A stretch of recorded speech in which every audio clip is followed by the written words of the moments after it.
დედაჩემს არ უნდა და ძალიან ჩემი ბერობა. იმიტომ რომ მე სიყმრიშვილი ვიყავი და სიყმრიშვილი და ბიჭი დედას განსაკუთრებულად უყვარს. ხო და იმედი არის დედისთვის ასეთი შვილი.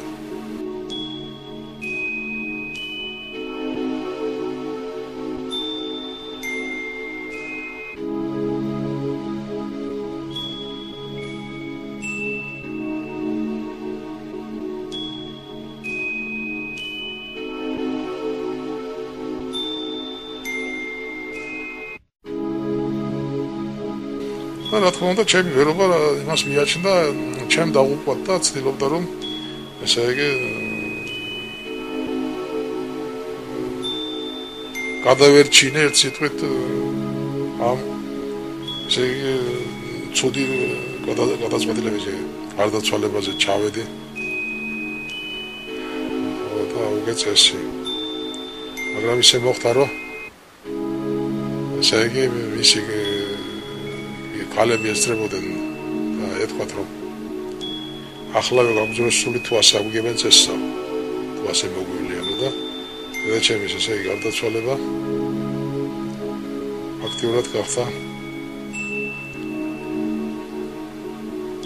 პატარა ქრისტიანული ზეიმი და როდესაც დავამთავრეთ ეს ყველაფერი ამა ჩემი მოვიდა და ჩამიგრა გულში და ითხრაშვილო თურმე არ ცოდნია ვინ ყავდი შვილია. ხოდა როგორ შეიძლება კაცს დედა არ გიყვარდეს? და ის მეორე ვინცაა დაუშვათ. ისინი სულ პოტენციური დედები არიან. ხოდა შენ დედობა გიყვარს თუ არა? ხალი კი არ გიყვარს მაშინ და სიბინძურა კი არ გიყვარს. სიბინძურა ჩემის მეზარეობა და მისი ოჯახებად. მაგრამ ის რომ ეს არის ღმერთის შემოქმედების გვირგვინ იმაზე კარგი რომ არაფერი ღმერთს არ გაუკეთებდა 9 თვე ერთი ხალხი უყურებდა და რომ ხალი ცათაურცელესად გამოაჩინა.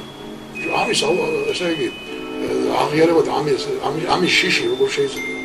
ზოგჯერ ესე იგი მე რომ ასწავლე მე როგორ მოსწრებში. მეუბნება რომ ხალის უნდა გეშინოდეს. მე არავისი არ მეშინია ხოლმე. და მით უმეტეს ხალი. და ის ყველაფერი მიყვარს და მათ შორის მიყვარს ხალიც. ხალი როგორ ხალი კი არა, როგორც დედა. ესა უშვენიერი ესე იგი დედაში იყო 9 თვის განმავლობაში იმყოფებოდა თვითონ უყარე.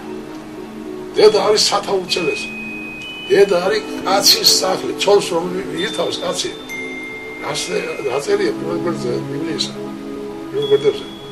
ამისათვის დაუტევოს კაცმა დედაითვისი, მამაითვისი, შეეხოს ცოლსათვისა და იყვნენ იგივე ერთად. სახორციელო საკითხებში ისინი ერთნი არიან. ხოლო როგორც ესე იგი ხოლო კაცისთვის ხალი არის სახლი. როგორი კაციც არის, ამ სახლს ისე პატრონობს და ისე ამშვენიერებს.